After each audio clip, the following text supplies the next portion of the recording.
आगामी लोकसभा चुनाव को लेकर इलेक्शन कमीशन आज यानी शनिवार को तारीखों का ऐलान करेगा। इसके साथ ही पूरे देश में आचार संहिता भी लागू हो जाएगी और चुनाव प्रक्रिया पूरे होने तक बरकरार रहेगी। स्वतंत्र और निष्पक्ष चुनाव कराने के लिए चुनाव आयोग ने कुछ नियम बनाए हैं, उसे ही आचार संहिता कहा जाता है।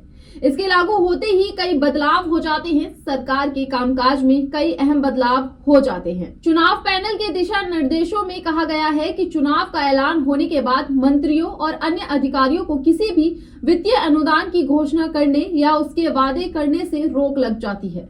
सिविल सेवकों को छोड़कर सरकार से जुड़े किसी भी व्यक्ति पर शिलान्यास करने या किसी भी प्रकार की परियोजनाओं या योजनाओं को शुरू करने पर रोक लग जाती है। इस दौरान सड़कों के निर्माण, पेयजल सुविधाओं के प्रावधान आदि से संबंधित वादे भी नहीं किए जा सकते हैं। केंद्र सरकार के अधिकारी कर्मचारी चुनाव प्रक्रिया पूरी होने तक चुनाव आयोग के कर्मचारी की तरह काम करते हैं।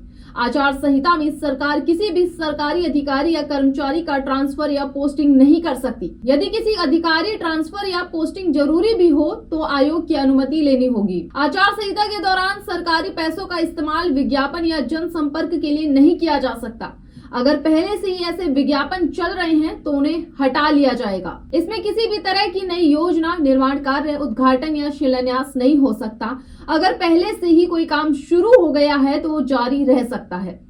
अगर किसी तरह की कोई प्राकृतिक आपदा या महामारी आई हो तो ऐसे वक्त में सरकार कोई उपाय करना चाहती है तो पहले चुनाव आयोग की अनुमति लेनी होगी। सरकारी विमान, वाहन, मशीनरी और कर्मियों सहित सरकारी परिवहन का उपयोग सत्तारूढ़ दल के हितों को आगे बढ़ाने के लिए नहीं किया जा सकता है।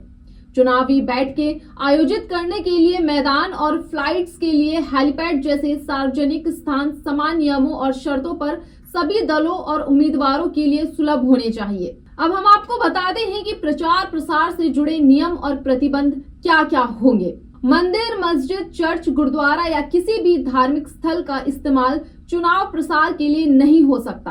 प्रचार के लिए राजनीतिक पार्टियां कितनी भी गाड़ियां इस्तेमाल कर सकती है, लेकिन पहले रिटर्निंग ऑफिसर की अनुमति लेनी होगी। किसी भी पार्टी या प्रत्याशी को रैली या जुलूस निकालने या चुनावी सभा करने से पहले पुलिस की अनुमति लेनी होगी।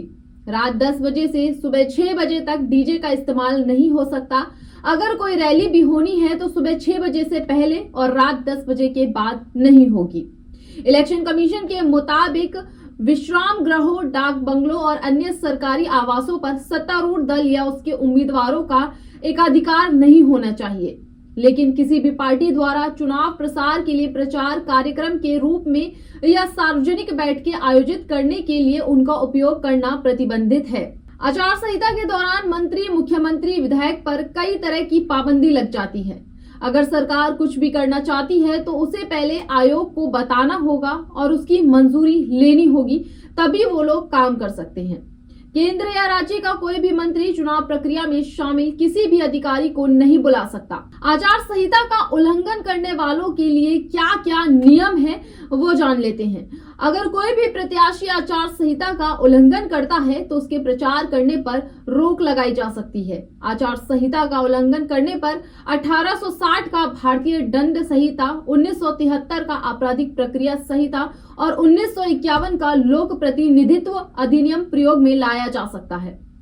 उल्लंघन करने पर प्रत्याशी के खिलाफ आपराधिक मुकदमा दर्ज किया जा सकता है। इतना ही नहीं, जेल जाने का प्रावधान भी है। इसके अलावा इलेक्शन कमीशन के पास 1968 के चुनाव चिन्ह आदेश के पैराग्राफ 16A के तहत किसी पार्टी की मान्यता को निलंबित करने या वापस लेने का भी अधिकार है।